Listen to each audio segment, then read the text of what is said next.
Hello students, तो हम लोगों ने एनिमल किंगडम में फाइलम पोरीफेरा, सिलेंट्रेटा, टीनोफोरा कर लिया था। क्लियर? तो आज शुरू कर रहे हैं फाइलम प्लेटीहेल्मिन्स।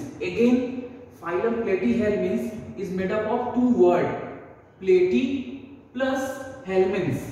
प्लेटी means flat, okay, always remember platy means flat and helminthes means worms.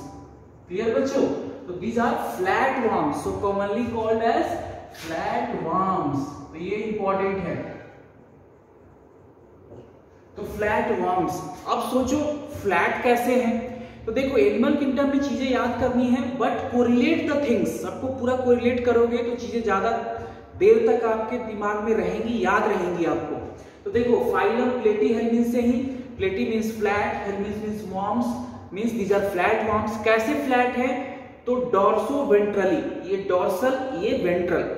पिछले वीडियोस में मैंने बताया हुआ है बहुत डिटेल में आपको डॉर्सल और वेंट्रल। तो this is dorsal, this is ventral.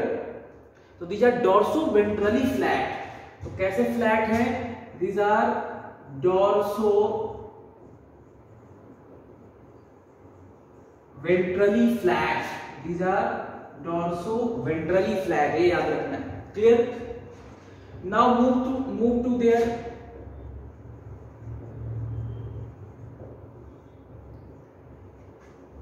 Habitat, means कहां रहते हैं, कैसे हैं ये। तो these are endo parasite, these are endo parasite.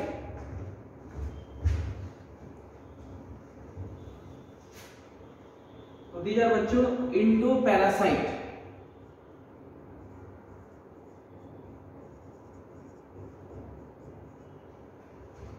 Parasite क्या होते हैं? तो देखो parasite are which depend on host. यहां पे मैं लिख देता हूं,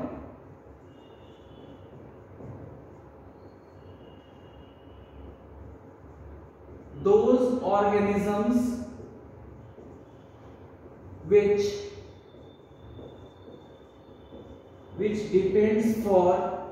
which depends on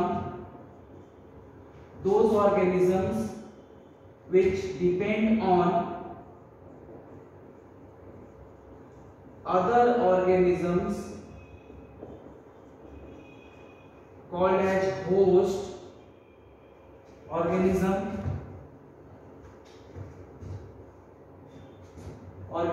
इस तरह से लिखवा, organisms, those organisms which depend on other organisms for food and shelter. Food and shelter are called as parasite. Those organisms which depend on other organisms for food and shelter are called as parasite. और जिसपे ये depend करते हैं उनको बोलते हैं host. तो जिसपे ये डिपेंड होते हैं उसको बोलते हैं होस्ट। क्लियर? पैरासाइट, पैरासाइट क्या है? दो तरह के हो सकते हैं। Parasites are of two type, ecto parasite may be of two type, ectoparasite and endoparasite. Ectoparasite and endoparasite. Okay बच्चों, ecto means that is present outside the body, ठीक है ना, जो होस्ट के बॉडी के ऊपर, मतलब इनसाइड नहीं, आउटसाइड द बॉडी रहते हैं। तो ecto means outside, outside the body of host. These are present outside the body of host. Endoparasite, endo inside means they live inside the, they are present inside the body of host. तो इनको बोलते हैं हम इंडोपैरासाइट। Clear? तो जो phylum प्लेटीहेल्मिन्स के member हैं, these are endoparasite. Clear? तो these are endoparasite means present inside और live inside the body of host. Clear बच्चों? तो यहां तक देखना है। तो अब इंडोपैरासाइट है तो कोरिलेट करो क्या हो सकता है इनके पास, कौन सी ऑर्गन हो सकती है। तो हमेशा याद रखना जब भी कोई इंडोपैरासाइट है तो वो किसी ना किसी ऑर्गन के थ्रू, स्ट्रक्चर के थ्रू होस्ट के बॉडी को पकड़ के रखता है। क्लियर, मींस जब भी इंडोपैरासाइट की बात होगी तो there should be organ for attachment, तो वहां ऑर्गन ऑफ अटैचमेंट होगा जिससे वो होस्ट के बॉडी को होल्ड करके पकड़ के रखेगा। तो ये इंडोपैरासाइट है तो यहां भी होगा प्रेजेंस ऑफ क्या, ऑर्गन फॉर अटैचमेंट। तो इंडोपैरासाइट याद रखना, प्रेजेंट और live inside the body of host. तो इक्टो हो या इंडो हो, सबके लिए एक ऑर्गन फॉर अटैचमेंट चाहिए पैरासाइट के लिए। तो इंडो पैरासाइट है so there is presence of organ, और you can say basically structure लिख लो ज्यादा सही रहेगा, presence of structures for attachment, presence of organ, और प्रेजेंस ऑफ ऑर्गन से ज्यादा अच्छा स्ट्रक्चर्स बोलो, presence of structures for attachment. And here two structures are present, first is hooks and second suckers. तो hooks and suckers are structure for attachment, clear, present in member of phylum platyhelminth और present इन flatworms, clear. तो ये hooks and सर्कर यहाँ पे present है, clear बच्चों। तो इसको थोड़ा सा आप जल्दी से नोट कर लो, फिर मैं आपको बताता हूँ हुक्स एंड सर्कल्स कैसे आपको दिखेंगे, क्लियर। तो हुक्स एंड सर्कल्स के लिए मैं एक इसका मेंबर है टेप वर्म, टेप की तरह, जैसे सेलो टेप होता है ना बहुत लंबा सा, वैसे इसकी भी बॉडी है बहुत लंबी सी। तो टेप वर्म मैं अभी ड्रॉ करूंगा तो आपका पूरा कंसेप्ट क्लियर होगा कैसे हुक्स एंड सर्कल्स आपको दिखेंगे। तो जल्दी से इसको नोट कर लीजिए, मैं ड्रॉ करता हूं हुक्स एंड सर्कल्स को, क्लियर। तो इसको रब कर रहा हूं मैं, ठीक है बच्चों।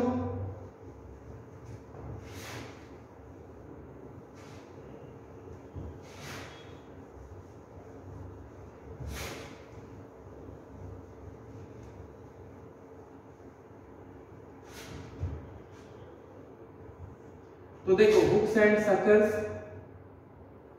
कैसे दिखेंगे आपको,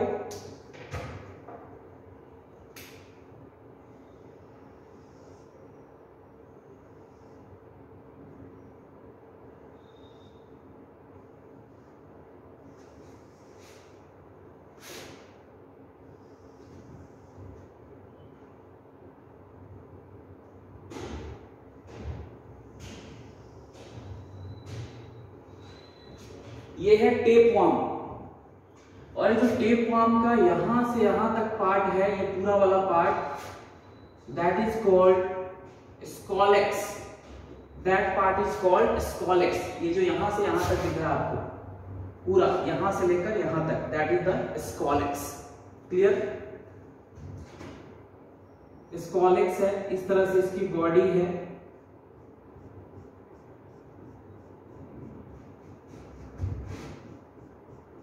ये पूरा टेप वर्म का डायग्राम हम लोगों ने ड्रॉ किया।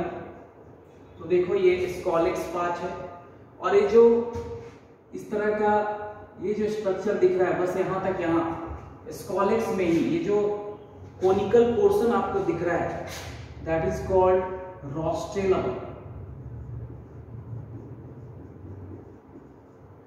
That conical part is called as rostellum. ये दोनों याद रहते हैं, सही है, नहीं याद रहते फिर भी कोई प्रॉब्लम नहीं है, बस आपको समझना है कि इसी रीजन में यहां पे एक तो पहले हुक्स मिलेंगे इस तरह से, हुक्स मिलता है, यहां हुक्स है, और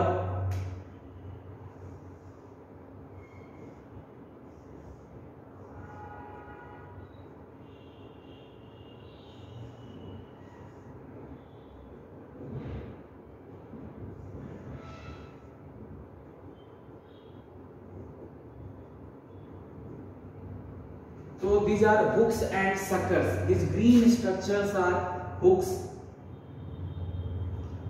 So these are hooks, and here is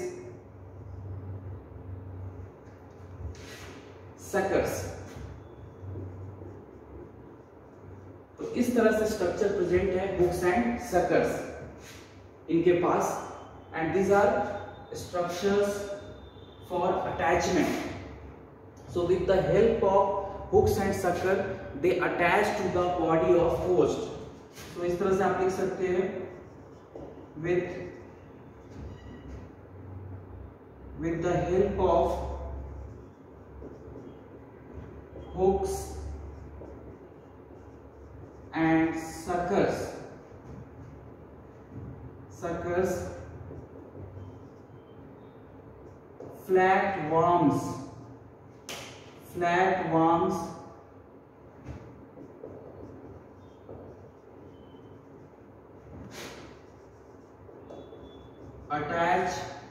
flat worms attach to host body. Clear? तो ये याद रखना है हुक्स एंड सकर्स. क्लियर? तो हुक्स एंड सकर्स आपको याद रखना है. तो देखो अभी तक मैंने कुछ ज्यादा आपको बताया नहीं इस फाइलम में, जस्ट हमने कोरिलेट की है चीजों को. प्लेटी हेल्मिन्थ जैसे ही कोरिलेट करो चीजों को हर जगह, पूरी बायोलॉजी को. प्लेटी हेल्मिन्थ नाम आया, उसमें प्लेटी जमा हेल्मिन्थ मींस फ्लैट वर्म्स हैं, ये वर्म्स जैसे हैं. अब कैसे फ्लैट है? तो डॉर्सो वेंट्रली ऐसे चिपटे से, तो डॉर्सो वेंट्रली फ्लैट है, ये याद हो गया. फिर ये हैबिटेट में हमने देखा दीज आर इंडो पैरासाइट. तो इंडो पैरासाइट है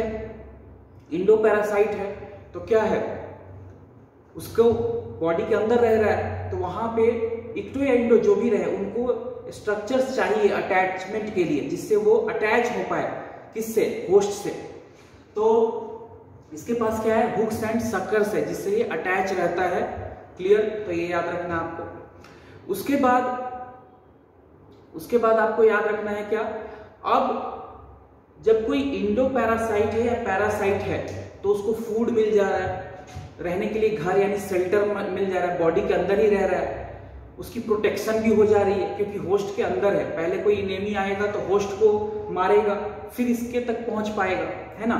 तो अगर कोई पैरासाइट है तो उसके लिए रोटी, कपड़ा और मकान, अंदर रह रहा है तो कपड़े की जरूरत नहीं है, तो रोटी, कपड़ा, मकान जो भी हमारी डेली बेसिस पे आवश्यकताएं हैं, नेसेसिटीज हैं, उसको फुलफिल कर पा रहा है ये इजिली इंडो पैरासाइट. तो इसको किसी तरह की प्रॉब्लम नहीं है. क्लियर? लेकिन इसमें से एक है जो फ्री लिविंग है. फ्री लिविंग मतलब इट इज नॉट पैरासाइट. तो मेजॉरिटीज, लगभग सारे पैरासाइट है, इंडो पैरासाइट है, लेकिन एक फ्री लिविंग है.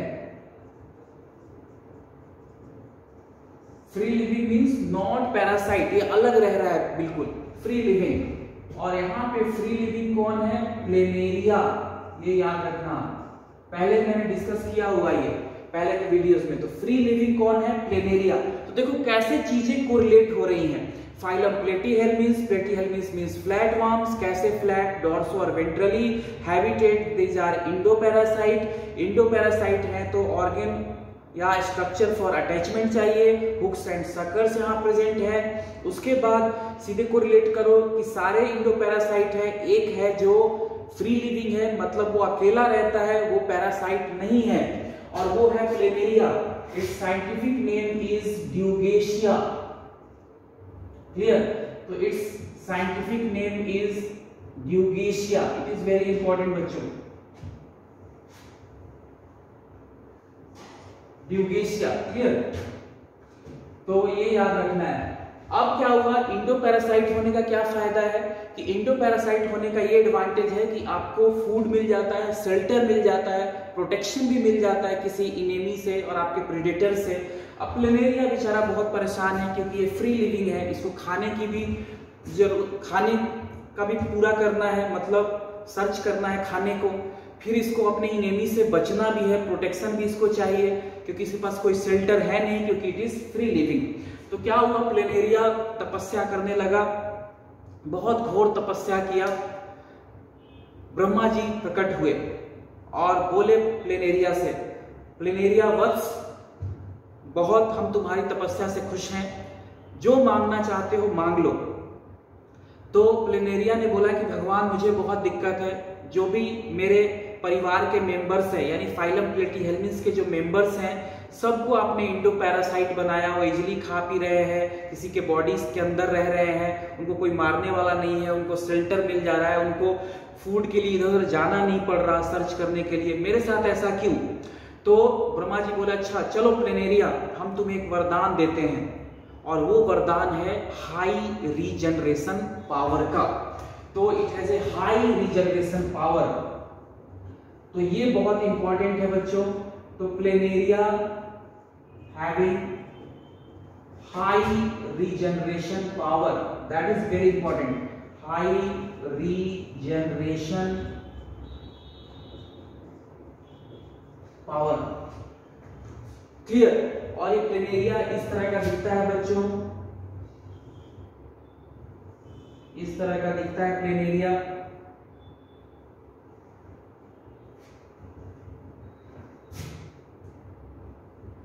इस तरह का दिखेगा प्लेनेरिया। और अगर इसके 16 इतना रीजनरेशन पावर है कि अगर इसके 16 पार्ट में अगर एक प्लेनेरिया को आप डिवाइड कर दो, कट कर दो 16 पार्ट में, तो जो 16 वाला पार्ट है, छोटा सा या कोई भी पार्ट, पूरा का पूरा फिर से वही प्लेनेरिया बना लेगा। मतलब सपोज ये पार्ट सिर्फ बचा और सारे पार्ट डिस्ट्रॉय हो गए, 16 पार्ट में डिवाइड किया, एक पार्ट बचा, ये पार्ट, तो क्या होगा, ये फिर से इस तरह से पूरा का पूरा प्लेनेरिया ड्रॉ कर ले, पूरा प्लेनेरिया बना लेगा, क्लियर। इतना हाई रीजनरेशन पावर है। तो इस तरह से आपको याद रखना है, सारे इंडो पैरासाइट है, एक फ्री लिविंग है, दैट इज प्लेनेरिया, इसका साइंटिफिक नेम है ड्यूगेशिया, और इसमें हाई रीजनरेशन पावर है बच्चों। तो इसको बिल्कुल याद रखना है, इसमें हाई रीजनरेशन पावर है। इसको एक मिनट देखो, तब तक मैं थोड़ा सा पानी पी लूं, क्लियर। तो high regeneration power in planaria, clear बच्चों। तो यहां तक नोट कर लेना आप, इसको रब करते हैं और नेक्स्ट आगे के फीचर्स देखते हैं, क्लियर। तो इसको रब कर देते हैं, देखो। अब जनरल जो फीचर्स थे जिसमें हैबिटेट हमने डिस्कस कर लिया, अब जो नेक्स्ट है वो है क्या, दे आर ट्रिप्लोब्लास्टिक, मींस इनमें तीनों जर्म लेयर्स हैं। अभी तक जितने भी हमने फाइलम पढ़े, पोरीफेरा, सिलेंट्रेटा एंड टिनोफोरा, वो कैसे थे, डिप्लोब्लास्टिक थे, उनमें 2 ही जर्म लेयर थे। लेकिन अब जो प्लेटीहेल्मिन्स हैं ये ट्रिप्लोब्लास्टिक है। तो इस तरह से याद रखना, these are triploblastic, but these are acoelomate, ये याद रखना बच्चों। मतलब these are triploblastic but they are acoelomate. इस पे क्वेश्चन आता है कि which of the following phylum is triploblastic, तीनों जर्म लेयर्स हैं बट एसिलोमेट। क्योंकि देखो तीनों जर्म लेयर्स यानी मीजोडर्म है, यहाँ पे इक्टो, मीजो, एंडो तीनों हैं, और जो सिलोम होता है that is cavity lined by mesoderm. तो मीजोडर्म है लेकिन यहाँ पे कोई कैविटी नहीं है जो मीजोडर्म से लाइंड है। तो इस तरह से आप बोल सकते हो कि these are triploblastic but acoelomate. Very very important question, ये नीट में उस समय AIPMT था, क्वेश्चन आया हुआ है। तो these are triploblastic but acoelomate, clear, ये याद रखना। Then they have bilateral symmetry, they have bilateral symmetry, then they have organ level of organization, they have organ level of organization। और कौन सा ऑर्गन यहां मिला था हमें, बताओ बच्चों जल्दी, फ्लेम सेल, हमेशा याद रखना है। तो यहाँ पे जो ऑर्गेन लेवल है तो वहीं से आपको एक चीज पता चली कि यहाँ पे फ्लेम सेल है, और वो फ्लेम सेल किसके लिए होता है, क्या फंक्शन है उसका, very good, excretion and osmoregulation. Flame cell flame जैसे क्यों लगते हैं, इनका नाम फ्लेम सेल क्यों पड़ा, बिकॉज इनमें सीलिया होता है, जब वो सीलिया बीट करता है दैट रिजेंबल ए फ्लेम। पीछे के वीडियोस में मैंने जब organ level of organization discuss किया है, वहां पे ध्यान से वो वीडियो जाकर देखो, 3rd नंबर वीडियो होगा, लेक्चर 3rd। तो वहां पे जहां भी आप देखोगे ऑर्गेन लेवल, वहां पे मैंने डिटेल में ये डिस्कस किया हुआ है। तो triploblastic, acoelomate, bilateral symmetry, organ level of organization, clear. उसके बाद आते हैं इनके डाइजेस्टिव सिस्टम पे। हम क्या करो, पहले सबके जैसे ही फाइलम शुरू होता है तो हैबिटेट के बारे में सोचो, कहाँ है, उससे चीजें को रिलेट करो। फिर सबके बारे में सोचो, डिप्लोब्लास्टिक है, कौन सा बॉडी प्लान है, ठीक है ना। तो यहाँ पे जो बॉडी प्लान है वो ब्लाइंड सैक बॉडी प्लान ही है यहाँ भी। तो इस तरह से डिप्लोब्लास्टिक है या ट्रिप्लोब्लास्टिक है, सिमेट्री कैसी है, फिर लेवल ऑफ ऑर्गेनाइजेशन कैसा है, सब में सोचो, सारे फाइलम में, ठीक है। तो एक आपको आइडिया मिल जाएगा। उसके बाद सबके डाइजेस्टिव सिस्टम के बारे में सोचो, सबके रेस्पिरेटरी सिस्टम के बारे में सोचो, सबके सर्कुलेटरी सिस्टम के बारे में सोचो, जो जो हमारे में सिस्टम है, जैसे एक्सक्रीटरी सिस्टम के बारे में सोचो, क्लियर, नर्वस सिस्टम के बारे में सोचो, इनके रिप्रोडक्टिव सिस्टम के बारे में सोचो। तो सारे फाइलम में पहले क्या करना है आपको, हैबिटेट के बारे में सोचना है बच्चों। उसके बाद वो डिप्लोब्लास्टिक है या ट्रिप्लोब्लास्टिक है ये सोचना है आपको। सिलोम कैसा है, उनमें सिलोम है या नहीं है, सिलोम के बारे में सोचना है। फिर उनके सिमेट्री के बारे में सोचना है आपको, लेवल ऑफ ऑर्गेनाइजेशन के बारे में सोचना है, समझ आ रहा है। उसके बाद उनका किस तरह से बॉडी प्लान है उसके बारे में सोचना है आपको। फिर पार्टिकुलर उनके सारे सिस्टम के बारे में सोचना है, जैसे डाइजेस्टिव, फिर रेस्पिरेटरी, सर्कुलेटरी, सबके बारे में सोचते चलना है, क्लियर। तो अब देखो हम डाइजेस्टिव सिस्टम पे आते हैं। तो डाइजेस्टिव सिस्टम यहाँ पे इनकम्प्लीट होता है, digestive system is incomplete and blind sac body plan. तो इनकम्प्लीट डाइजेस्टिव सिस्टम है यहाँ, इनकम्प्लीट डाइजेस्टिव सिस्टम। तो यहाँ पे इनकम्प्लीट डाइजेस्टिव सिस्टम है। और यहाँ पे एक इंपॉर्टेंट इंफॉर्मेशन जो आपको जानना चाहिए, जो टेपवार्म में है, टेपवार्म है उसमें डाइजेस्टिव सिस्टम है ही नहीं। तो ये नोट कर लेना पॉइंट, टेपवार्म्स जो इसके मेंबर्स हैं, tapeworms lack digestive system, digestive system, और कह सकते हो आप lack alimentary canal. Incomplete digestive system का मतलब आपको पता है, सिर्फ यहाँ पे एक ही ओपनिंग है। इनकम्प्लीट का मतलब एक ही, कंप्लीट का दोनों, दो ओपनिंग।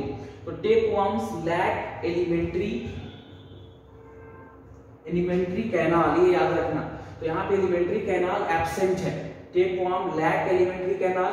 औरों में एक एलिमेंट्री कैनाल बन रहा है लेकिन एक ही ओपनिंग है उसमें, यहाँ पे वो भी एब्सेंट है। तो टेपवर्म्स लैक एलिमेंट्री कैनाल।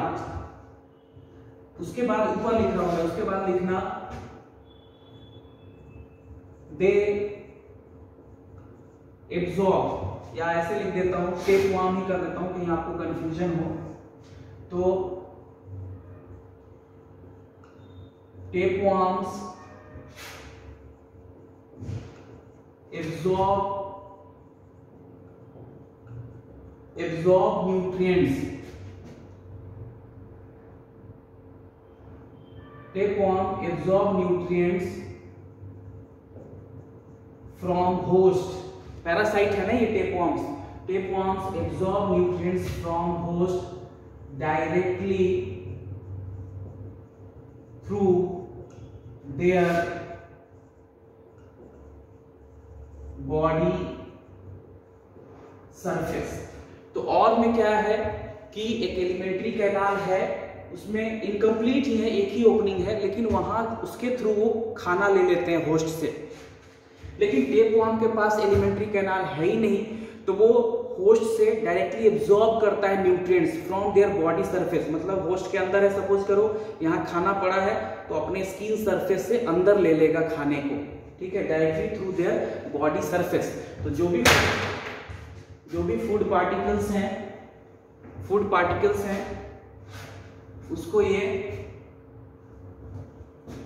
उसको क्या करेगा, ये फूड पार्टिकल्स जो भी हैं उसको अपने बॉडी सरफेस से ले लेगा। क्लियर? तो ये ध्यान रखना है। तो ऐसा करता है टेपवर्म, तो absorb nutrients directly from host directly through the body surface. Clear? तो ये याद रखना है। एनसीईआरटी पढ़ोगे तो वहां लिखा है सम करके, सम एब्जॉर्ब न्यूट्रिएंट, सम, लेकिन नाम नहीं लिखा किसका। तो अब आपको पता है किसमें कौन ऐसे करता है, टेपवर्म करता है। ठीक है बच्चों, तो ये हो गया। अब इनके रेस्पिरेटरी सिस्टम पे आओ।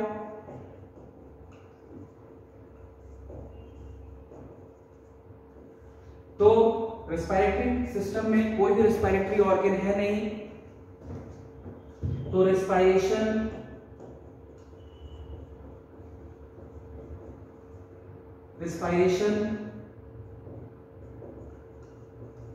occurs through body surface. Respiration occurs through body surface by the process of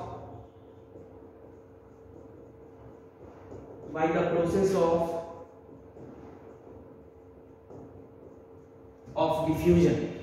तो ये याद हो गया आपको।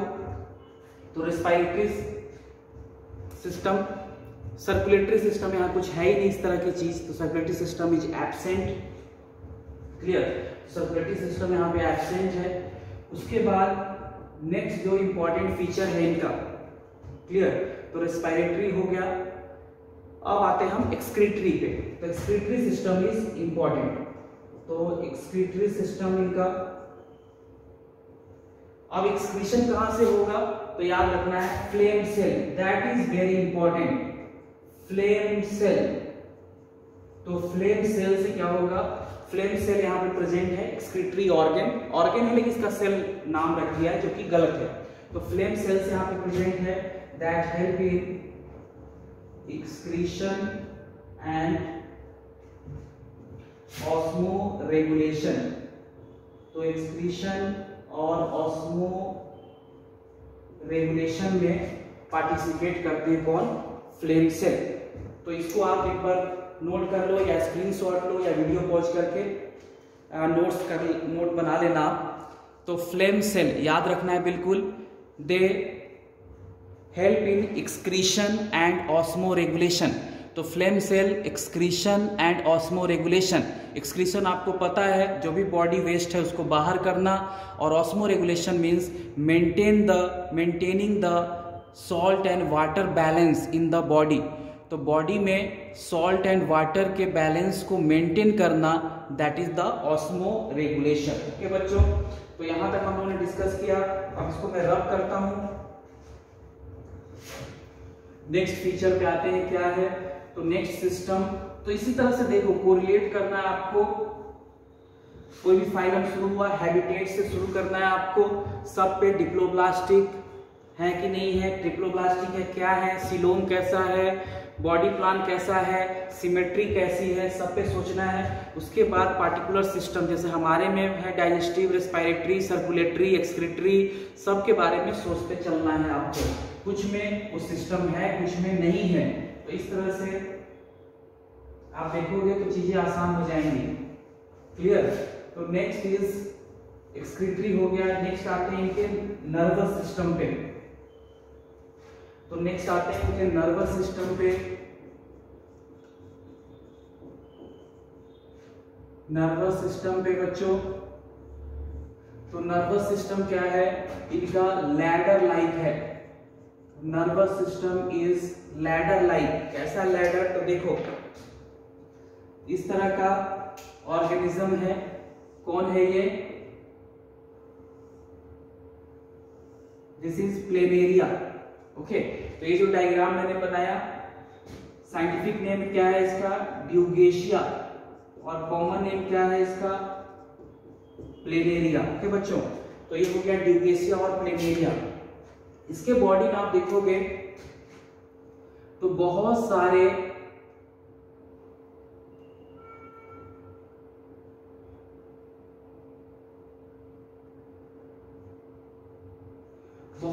गैंग्लिया होते हैं। These are ganglia. Question arises what is ganglia. Ganglia तो याद रखना ग्रुप ऑफ साइटोन और cell body. Group of cyton और सेल बॉडी। न्यूरॉन में एक्सॉन होते हैं, डेंड्राइट्स होते हैं और सेंट्रल पार्ट में क्या होता है, सेल बॉडी होता है। सेल बॉडी होता है ना, इस तरह का देखो, इस तरह का हमने डायग्राम पिछली क्लास में भी डिस्कस किया था।